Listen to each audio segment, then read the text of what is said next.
na nakikinig at nanonood.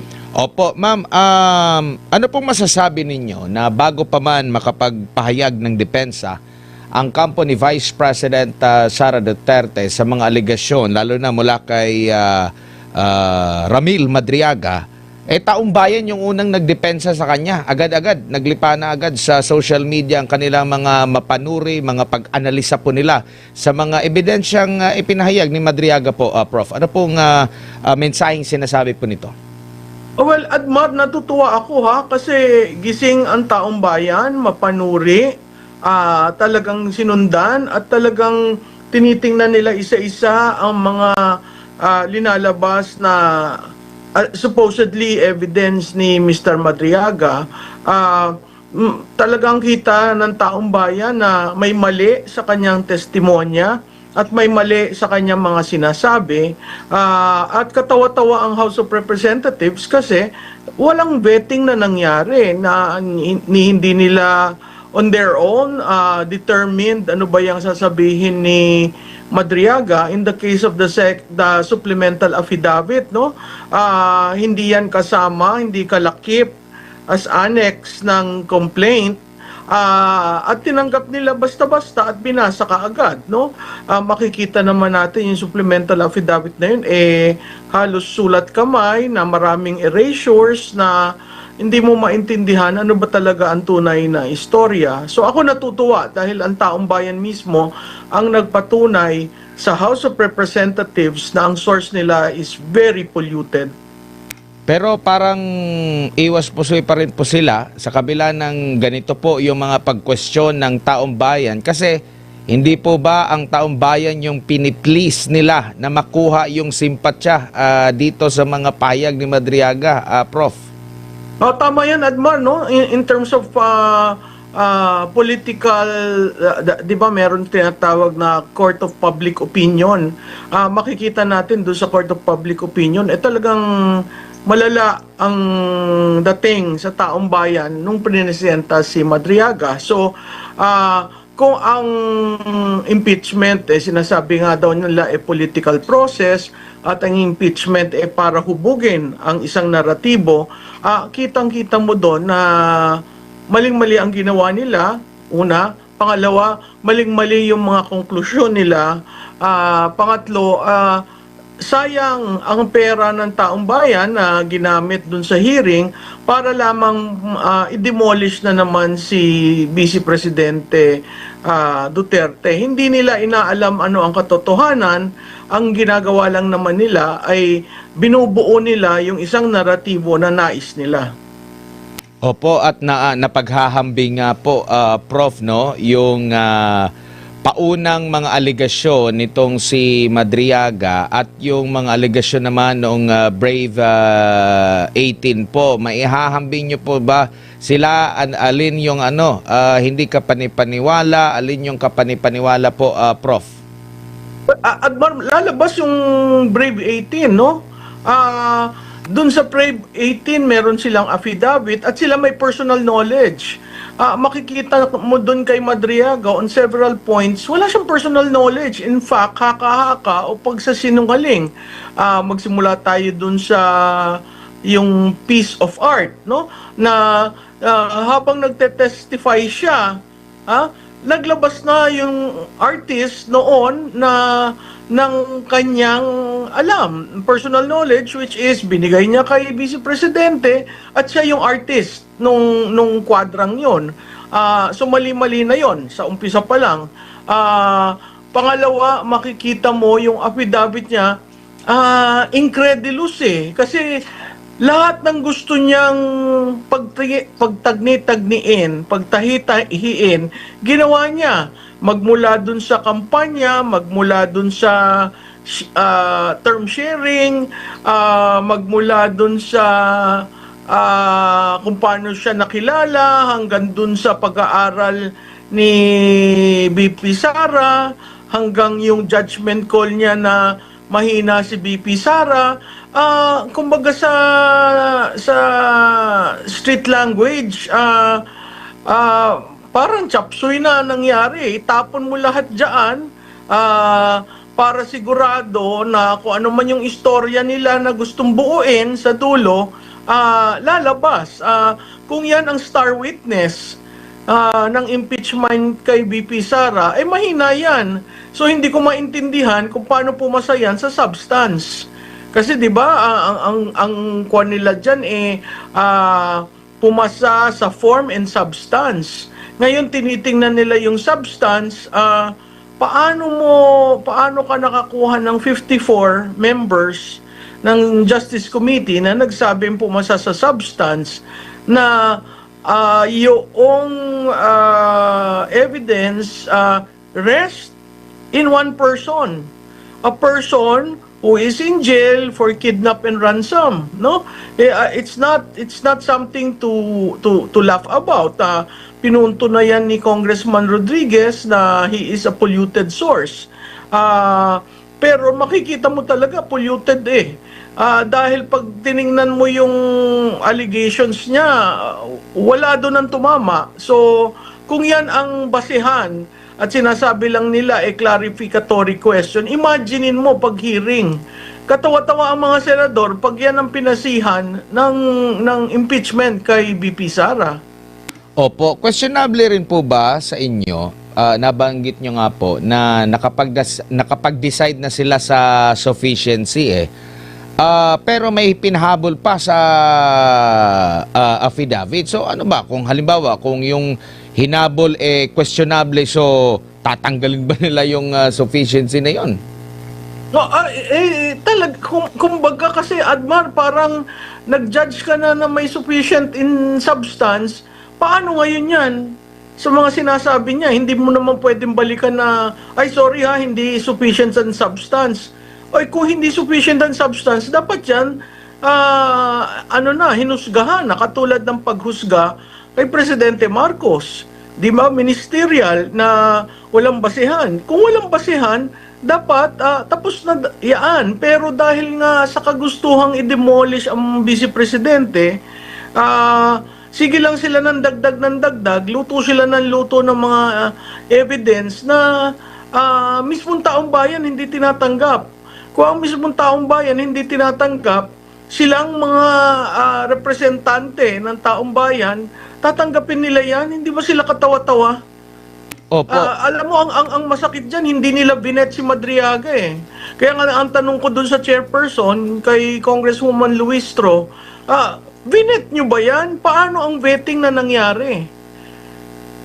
'Di ba? Tapos makikita mo dun sa handa silang ipakita yung supplemental budget na post nga sa screen at sinusundan nila. So binet nyo ba yung supplemental budget at supplemental affidavit at bakit tumanggap ng supplemental affidavit? Yun ang hindi ko maintindihan kasi pag tiningnan mo yung complaint, supposedly na andyan si Madriaga dahil sa kaalaman sa yung pondong ginamit, no?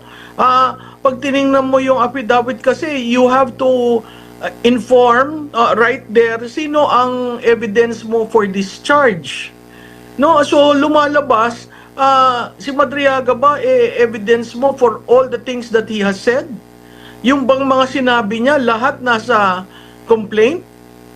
'Di ba katawa-tawa talaga ang House of Representatives diyan kasi tumanggap sila ng hindi naman nila pwedeng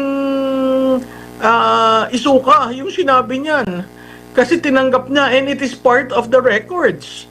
So, hindi ko maintindihan kung tutuloy pa sila dyan. Naintindihan ko na pag tinuloy mo yan, lalong katawa-tawa itong nangyayari. Opo. And pati yung pag-question doon sa kredibilidad, parang pina-strike out pata kasi ang Senado na raw yung bahala, which is yan ang magiging impeachment court. Pero yung paglalahad, hindi ipinaubaya sa Senado. Doon pa rin, nagsalita pa rin si Madriaga. Yung pag-question doon sa kanya, yun lang yung hindi pwede. Oo, kaya nga nakakatawa kasi kahit anong sabihin ni Madriaga, it would appear na gospel truth sa kanila. Ang vetting kasi, sino yung witness na magbibigay ng evidence, pagkatapos anong klaseng evidence. Yun yung sinasabi ko. Tiningnan ba nila, pinag-aralan ba nila, o dahil sa kagustuhan nilang siraan at gawing telenovela ang paninira, o sige, play mo na, ipakita natin sa taong bayan. 'Di ba? Meron ngang isang congressman na hiningi pa yung picture nung nagregret siya kay Madriaga dahil nakita sa pagpapakita sa wall. Tama ba yung paraan na yon? Hindi naman yun allegations, hindi naman yun evidence. So hindi ko maintindihan kasi parang lumalabas in every step of the way. Si Madriaga is there, si Madriaga is influential kay PRRD, si Madriaga is part and parcel of the team of the Vice President. Doon ako nagugulat kasi sa lahat ng mga politiko, maraming taong tumutulong, oo, pero pag sinabi mong malapit ka at ikaw ay kasama sa core, maraming tumutulong sa kampanya, oo, pero gaano kang katotoo doon sa mga sinasabi mo? Wala ka namang corroborating. Wala kang present, no? Na ito po, kakilala ko dito, may isang ang congressman uli, nagtanong, nasaan ka dyan sa litrato? Ako yata ho ang kumukuha ng litrato. Pwede ba yun? Yata, ako ang kumuha? And then you conclude, this is reckless. Opo, may pagkakataon pa nga na parang nahirapan siyang sumagot, hindi na lang ipinagpatuloy yung pagtatanong.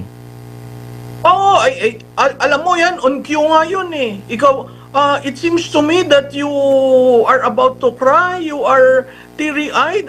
Why would the chairperson say that? 'Di ba? Why, kaya makikita mo may trigger. Na at this point, iiyak ka, kaya mo pa ba? May mga ganun eh. And really, that's not the way to handle evidence.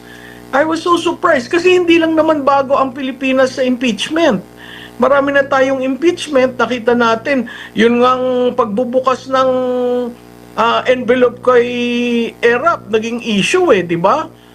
Ano nangyari? Ano laman ng envelope? So dapat maging maingat tayo. Yung kay CJ Corona, pag tiningnan mo yung impeachment complaint, ano yung charges na talagang nag-stick? Wala dun sa complaint. Lumabas during the impeachment hearing, which is the SALN. Diba? At that time, yung SALN pwede mong i-correct, pero hindi nila pinakorek kay CJ Corona.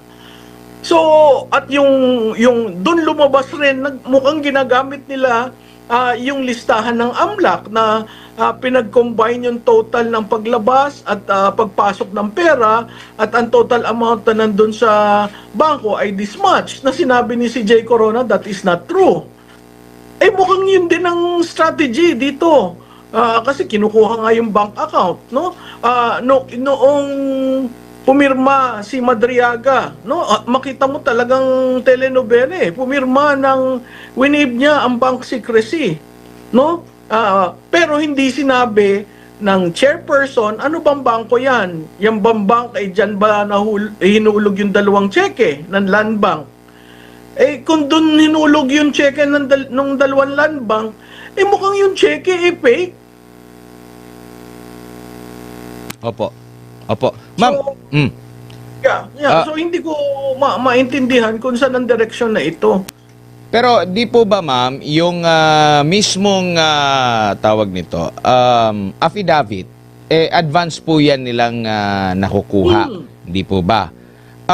Meron po ba doon na naimbita, maliban na lang kay BP Sara kasi nabanggit na niya na hindi siya dadalo, naimbita nga nila si Attorney Michael Powa, pero yun, as capacity niya bilang sa DepEd pa ata during that time, no, hindi as tagapagsalita ng defense team ng Pangalawang Pangulo.